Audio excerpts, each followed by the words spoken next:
Magandang araw! Ang pamagat ng aralin ay pagtuklas at pagpapaunlad ng sariling talento at hilig, kaagapay ang kapwa.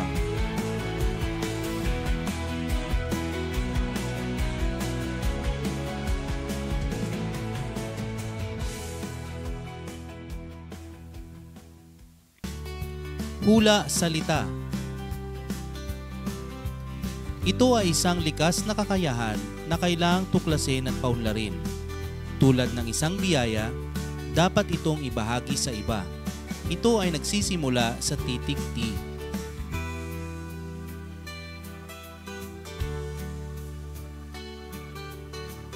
Talento.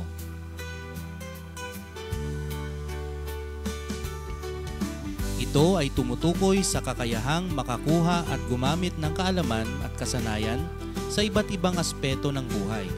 Binubuo ito ng isang salita na may 6 na titik at ang pangatlong titik ay letter L.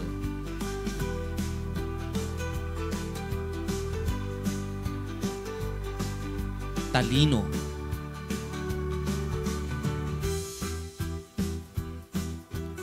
Dito nasasalamin ang mga paboritong gawain na nagpapasya.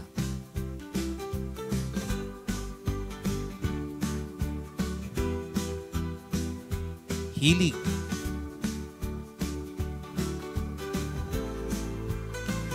Pagtukoy sa mga uri at ugnayan ng talino, talento at hilig. Bakit mahalaga ang pagtuklas at pagpapaunlad ng mga angking talino, talento at hilig? Ang pagtuklas at pagpapaunlad ng mga angking talino, talento at hilig ay naglalayong mapabuti ang buhay ng isang tao sa personal, profesional at sosyal na aspeto. Ito ay nagbibigay daan sa mas maligaya at mas makabuluhang pamumuhay sa lipunan. Sinasabi na ang talento at talino ay may kinalaman sa genetics o mga pambihirang katangiang minana sa magulang o talagang taglay na natin bago pa tayo isinilang. Ang pagkahiling naman ay isang bagay o gawain ay maaring mapukaw dahil may kaugnayan ito sa likas na kakayahang taglay natin o maaring impluwensya ng ibang tao o ng ating karanasan. Uri ng mga talino ayon kay Howard Gardner. Isang napakahalagang teorya ang binuo ni Dr. Howard Gardner noong 1983, ang teorya ng multiple intelligences. Ito ay nagbigay daan sa panibagong perspektibo tungkol sa talino na kakaiba sa tradisyonal na kahulugan ng katalinuhan.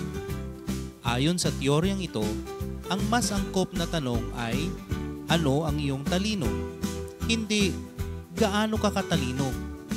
Ayon kay Gardner, bagamat lahat ng tao ay may angking likas na kakayahan, iba't iba ang talino o talento.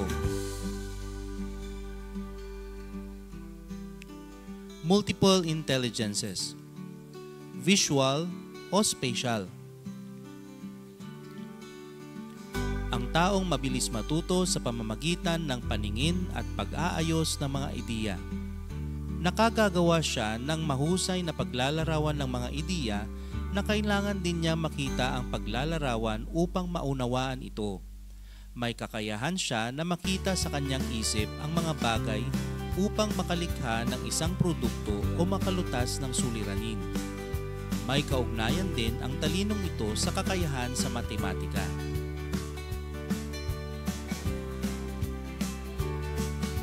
Posibleng trabaho o ginagawa, sining, arkitektura, at inhinyero.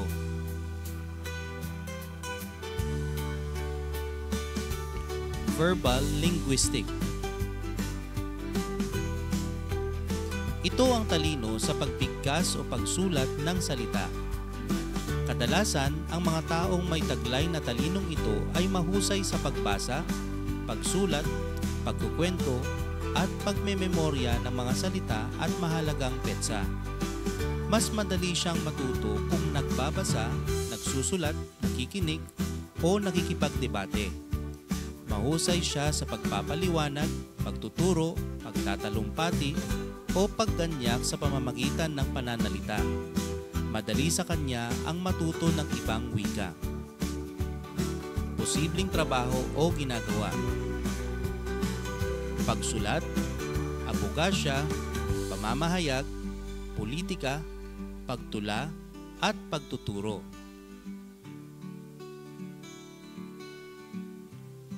Bodily kinesthetic. Ang taong may ganitong talino ay natututo sa pamamagitan ng mga konkretong karanasan o interaksyon sa kapaligiran. May natututo siya sa pamamagitan ng paggamit ng kanyang katawan, katulad halimbawa sa pagsasayaw o paglalaro. Sa kabuuan, mahusay siya sa pagbubuo at paggawa ng mga bagay gaya ng pagkakarpintero. Mataas ang tinatawag na muscle memory ng taong may ganitong talino.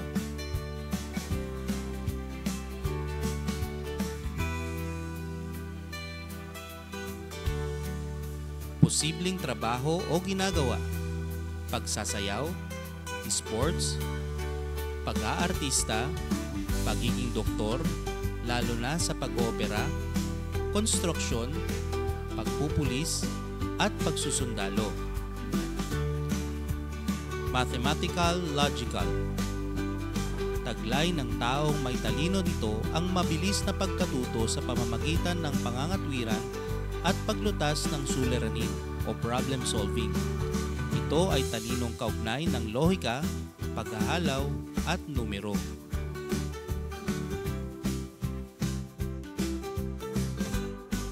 Posibleng trabaho o ginagawa: mathematician, chess player, computer programming.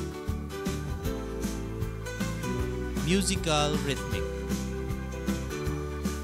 Ang taong nagtataglay ng talinong ito ay natututo sa pamamagitan ng pag-uulit, ritmo, o musika. Hindi lamang ito pagkatuto sa pamamagitan ng pandinig, kundi pag-uulit ng isang karanasan. Likas na nagtatagumpay sa larangan ng musika ang taong may ganitong talino. Posibleng trabaho o ginagawa: musician, kompositor, o disc jockey. Intrapersonal.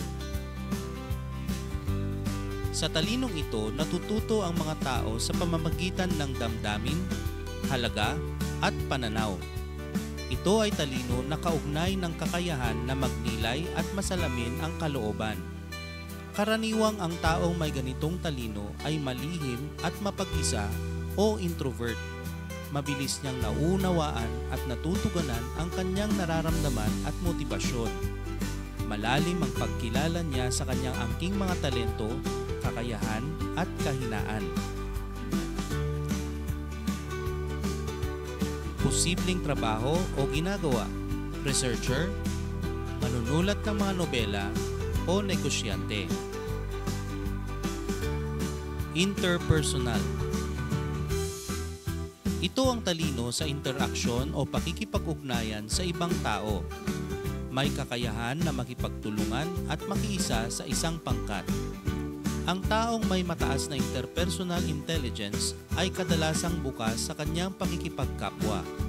Siya ay sensitibo at mabilis nakatutugon sa mga pagbabago ng damdamin, motibasyon at disposisyon ng kapwa.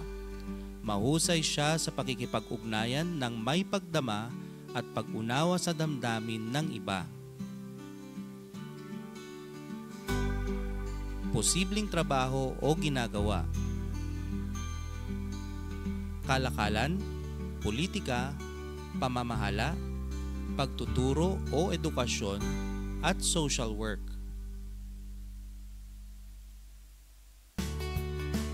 Naturalist. Ito ang talino sa pag-uuri, pagpapangkat, at pagbabahagdan. Madali niyang makilala ang mumuntimang kaibahan sa kahulugan. Hindi lamang ito angkop sa pag-aaral ng kalikasan, kundi sa lahat ng larangan. Posibleng trabaho o ginagawa: environmentalist, magsasaka, o botanist.